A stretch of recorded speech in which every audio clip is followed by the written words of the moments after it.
disruptive. America that I fought. Weird thing to happen. Hello, one and all. Welcome to this edition of Kitz Corner. Hoping a fantastic day so far. So, take a short step back in time to 3 years ago, or I should say 4 years ago, because we're in 2024 now. 4 years ago, in 2020, a kind of younger Joe Biden was a little more confident, a little more on edge when it comes to completing sentences. Joe Biden, back in 2020, as he was campaigning, warned us about how Donald Trump was going to be the deranged warmonger. We were told that Donald Trump, because he ran a presidential campaign in 2016 and then became president and then didn't start any new wars, if we reelect him or get him back into the office, he was going to maybe start more wars, even though he never did in the 4 years they did. And it just shows how crazy this is. Watch this clip here. This is from 2020, just 4 years ago. And how a more competent Joe Biden is announcing that Donald Trump is the more of a warmonger than the current administration of Joe Biden that we're in right now. Because Joe Biden right now, we're in war with Ukraine and Russia. We're in war with Israel and Palestine. We're trying to advance more into Syria. We're trying to build more military bases in Latin America. We are creating a new 2.0 of the military-industrial complex. Donald Trump was at least maintaining it. He wasn't, trying to restrict. He wasn't trying to resolve from less war, but he wasn't creating more war. So it's just absolutely crazy. But take a look at this. The world has changed because what Trump has done. And the American people, including independents and some Republicans, know how bad he is, know how much he's misrepresented, know how he's getting close to getting us in a war. I said, as the walls close in on this man, I'm worried he's going to get us to war in Iran. Unfortunately, I may have been right. The fact of the matter is there's a lot at stake in this election. You hear that, Jack? You hear that, Jack? Donald Trump was going to get us to Iran. Donald Trump was going to end us into World War III. I, however, on the other hand, took the right medication to give you the sense and go with me in my warmongering status, because otherwise you ain't black, you're crazy, and you're garbage. Go vote for Corn Pop then. That's sad. That's sad. That was 4 years ago. That was a slightly younger Joe Biden when he was actually a little more together. And now you look at him today, he can't even make words. He can't even make words. Like, most of his speeches are just little sounds that he's able to make with his mouth. It's like listening to a toddler trying to conjugate his first word, like that was in 2020, ladies and gentlemen. And what's happening now? Because it wasn't Donald Trump that was going to get us to Iran. It wasn't Donald Trump that was trying to get us to World War III. It's not Donald Trump that tried to sell all the resources and financial assets and take the national treasury off to the most corrupted nation in Eastern Europe. It was all under Joe Biden. And here's further proof of this happening right now. The United States and Iran say they don't want a war, but the risks are mounting as Biden readies retaliation. I like to know, what risk is he talking about? Is it the fact that the military-industrial complex and the contractors are pressuring him to go to war? Is that it? What risks are there to us needing to invade Iran? Because I can think of 20 million other risks of why we shouldn't start another war. And one of them being the fact that we spend trillions and trillions and trillions of dollars wasted on warfare, wasted on bloodshed and tyranny, and has done absolutely nothing. There is no benefit for anybody outside of the neoliberal establishment bubble. What benefits did we get from invading Iraq? What benefits did we get from entering into Afghanistan? What benefits did we get from Hillary Clinton and her team creating the Mujahideen? What benefits did we get from aiding the Azov battalion in Ukraine?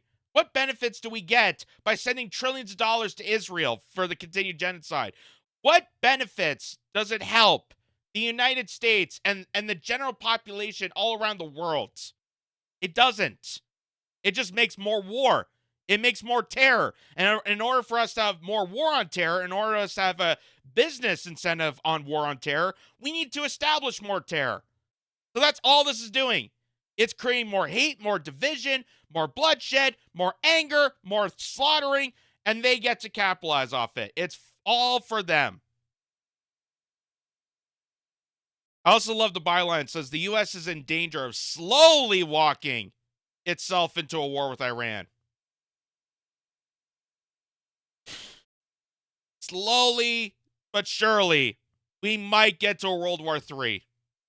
It's just baffling.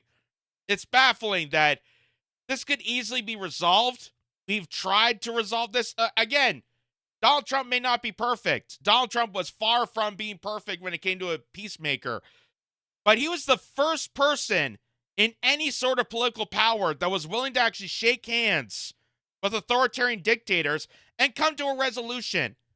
He was the only one I've ever recognized who shook the hand of Kim Jong-un to make a resolution pact with North Korea. Because we don't want to get nuked by North Korea. North Korea doesn't want to get attacked by the United States. Okay, let's find some common ground. Maybe start from there. Maybe realize that we all have common interests. We all want to live a normal, happy, survive in this life. We don't want to be in war. We've seen war. We saw the devastations that's been going on for 20 plus years.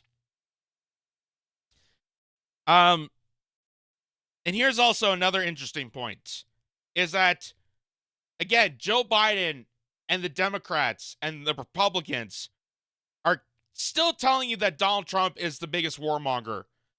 But let me just remind people what Joe Biden's doing right now, because Decensored News points this out. According to Francis Boyle, the Biden administration is not only in violations of Articles 3 and 2 of the Genocide Convention, but also the United States government's own Genocide Convention Implementation Act, which Biden himself sponsored as a senator. So Joe Biden, because he's aiding Israel in their genocide, because he's putting slush funds of money into the mass slaughtering of individual countries around the world, he is in violation of his own agreements. He's in violation of his own agreements that he made as a senator back in the day. And probably, to be fair, because it was 1987, the Democrats were probably doing this thinking that they're going to be the opposite of the Republicans. That's when they actually maybe gave a damn. But then all of a sudden, Bill Clinton came around, and then they realized, oh, well, if we can't beat Republicans, we'll just become them. We'll become Republican light. And that's how we got Bill Clinton. That's how we got Barack Obama. That's how we got, Joe Biden, the biggest warmonger out there. That's how we get Hillary Clinton. That's how we get all these bloodthirsty neocons that don't give a shit to begin with. They don't care about humanity. They have no respect or tolerance for any individual lives out there. So you think that them standing on stage and saying that this is about humanitarian, this is about self-defense, this is about protecting the individuals in country A and country B? No, they couldn't care less. They don't even respect your self-defense. They could not care less. They will beat you down with a bat in order to get money off you. And that's what they're doing right now. In order for them to capitalize on a war on terror, they have to establish terror. They have to establish that Israel and Palestine are going to fight it out. They have to establish that we go into Ukraine, overthrow their government, and then try to attack Russia. We have to establish that we take over the Middle East and steal their natural resources, which is all violations of their own contracts. And again, they still want to tell you that Donald Trump is the worst of them all. They still want to tell you that Donald Trump is the ultimate boogeyman that's going to cause World War III, as we're implementing World War III right now. And the saddest part about this is that when Joe Biden said that in 2020 and actually had some competency, had some brain cells left in his body to actually form complete sentences and actually realize what he's saying, compared to today, when we're doing the most heinous tax out there. We're continuing to bomb countries that have nothing to do with us. We're continuing to bomb third world nations that are the poorest nations on earth. They don't even have military services. They don't even have the equipment necessary to protect themselves, and we're bombing them. Why are we bombing them? I don't know. Because it's fun? Because it's the American dream? Hey, we can't build a VCR worth the crap. We can't, create a car that's, gets decent gas mileage. We can't, establish good hospitals and roadways and schools and bridges, but we could bomb the shit out of anybody. That's to paraphrase George Carlin's little bit there they did in a stand-up. But here's Joe Biden just recently talking about attacking the Houthis in Yemen, one of the poorest nations on the face of the earth. And even Joe Biden, with what little brain cells he has left, Joe Biden is even acknowledging that it's not working, but we're still going to do it anyway. Listen to this. The airstrikes in Yemen working? Well, when you say working, are they stopping the Houthis? No. Are they going to continue? Yes. The airstrikes in Yemen working? Well, when you say working, are they stopping the Houthis? No. No. Are they going to continue? Yes.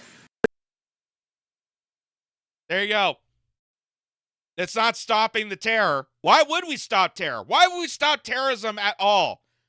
In fact, we have to create more terrorist groups. We have to get more people angry. Because if we get more people angry, then they start killing each other. And then once they start killing each other, then the military-industrial complex and NATO and all these alliances come together and they slaughter everybody and then capitalize off the gains. Why would we stop terrorism? Why would we actually make things safer for people? Why would we do that? Like, you can't capitalize off people's happiness and safety and security. You can't do that. You have to exploit them. That's the whole beautiful globalist capitalism. Whatever this is, the oligarchy, dystopia. God. And even the fact that he admits it, like, it's not working. It's not stopping the Houthis, but hey, we're going to keep doing this. We're going to keep taking your tax dollars away from services that would benefit communities and actually make America a great place to live. We're going to take that all away and give it to bomb-making materials so we could attempt to slaughter more people. And even though it's not working, we're still going to do it.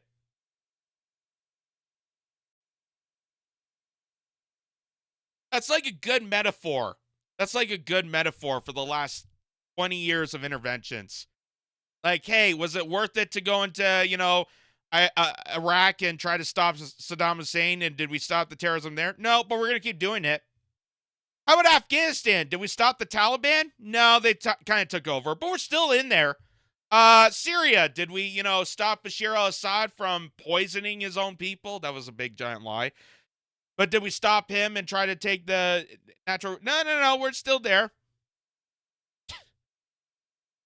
It's a perfect metaphor, perfect analogy for the 20 plus years of military interventions.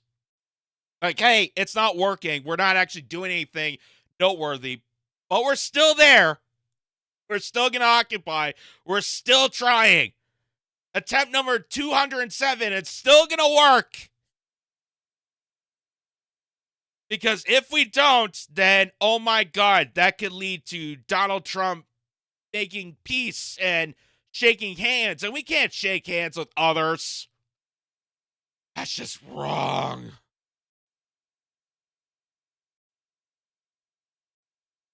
So there you go. Joe Biden warning you that Donald Trump is the ultimate warmonger when he's the biggest warmonger currently serving. And sadly, because so senile and so demented, he doesn't even realize that he's the biggest warmonger.